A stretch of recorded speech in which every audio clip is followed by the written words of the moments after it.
fighting, whether we like it or not, means a dedication of time and a dedication of money.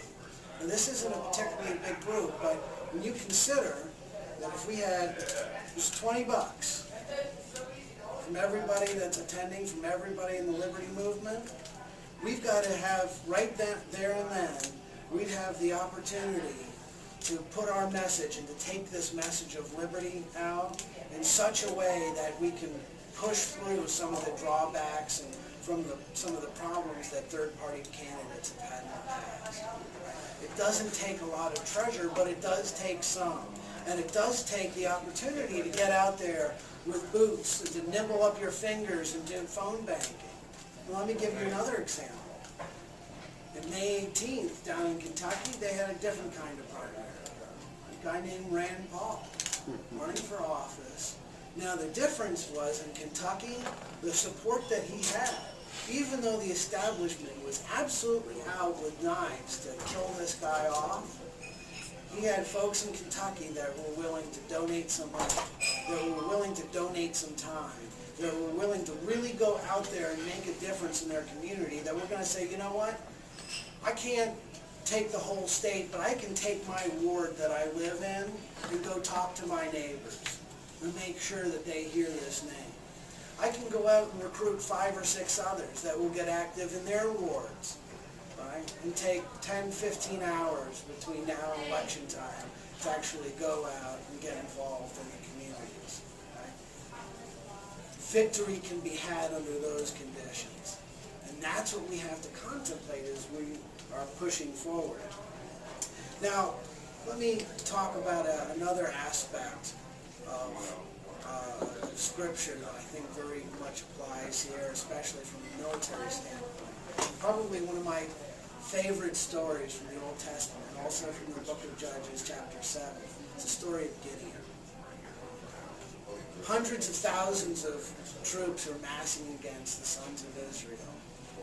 And God has this guy named Gideon, and he says, summon the sons of Israel here to defend the nation. Now you would think that maybe this huge, well-armed, fully stocked, well-trained, group of folks in, light armor and just looking really sharp would show up. Nope, that's not what happened. It was guys, probably the same types of folks that would bring homemade signs to political rallies today. That's who showed up. And not a particularly big group. About 17,000 showed up. I mean, fairly minuscule for the whole nation of Israel. But no, that was still too many. God said, let's give them a test.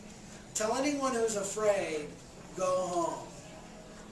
Now again, maybe you'd think, well, this could be like an Alamo moment and we'll see everybody stand tall.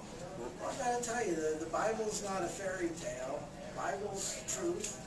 And the truth is, most of them went home.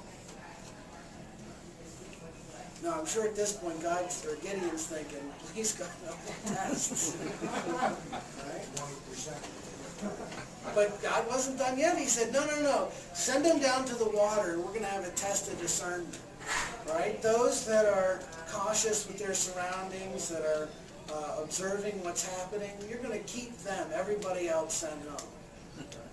What was left was 300 people against hundreds of thousands.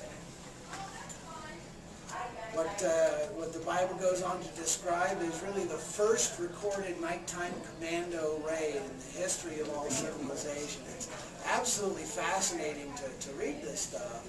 And Gideon and his small tribe were victorious. They defeated hundreds of thousands on the battlefield. And the moral of the story is very simply this. When victory is had for God's people, it's always done in such a way that when the people realize that victory is theirs, they know that it's not because they were really brave or they were really smart. They know it's because of God that victory was possible. And consider our surroundings today.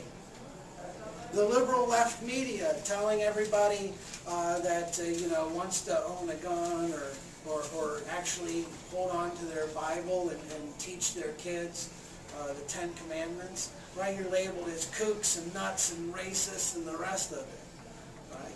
Some of your neighbors, maybe they won't come to a meeting like this. Some of the people that you served with might not come to a meeting like this because they're afraid. That's true. First test of discernment. It's coming back to us again.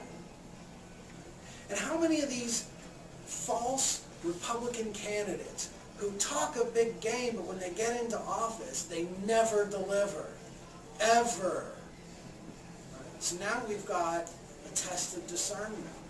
We're going to realize and sort through the candidates to understand who is truly going to be put forward, who is really going to maintain that oath of office, who's going to take that seriously, who's in this not because of this idea of pride or any of this other nonsense, but is in this as a sacrifice, right, of their time and their being away from family and all of these kinds of things because they see that the writing's on the wall. We better get active now or we're toast. Right? That's that test of discernment. So as I look around and I survey the battlefield now, I see what's going on and I think, we got these suckers right where we want them now. Right? Let's counterattack. It is time to counterattack. And victory can be had, we have to have faith. And we have to understand that God can't steer a parked car. So let's put this thing in gear. Let's get active. Let's get out on the streets. And not necessarily in political rallies, because while that's a lot of show, doesn't hold a candle to the kind of political action that doing lit drops throughout your ward, of canvassing certain areas, right, of really taking the message to the people so they can understand. But I got to tell you, a lot of your neighbors, the first time you contact them, they're not going to get it. The second time you contact them, they're not going to get it. The third time, they might start warming up to you. And it's only thereafter that you're going to start breaking through that ice. So we have to be dedicated. We have to have the level of dedication, right, that you could imagine the Continental soldiers put up with through the winter at Valley Forge. Right? Because if it wasn't for the perseverance at Valley Forge, we never would have had the Battle of Yorktown. Ladies and gentlemen, we are in Valley Forge right now, but we're coming through and Yorktown is possible. Let's get active and get after this thing. Thank you very much. I'll be happy to take some questions.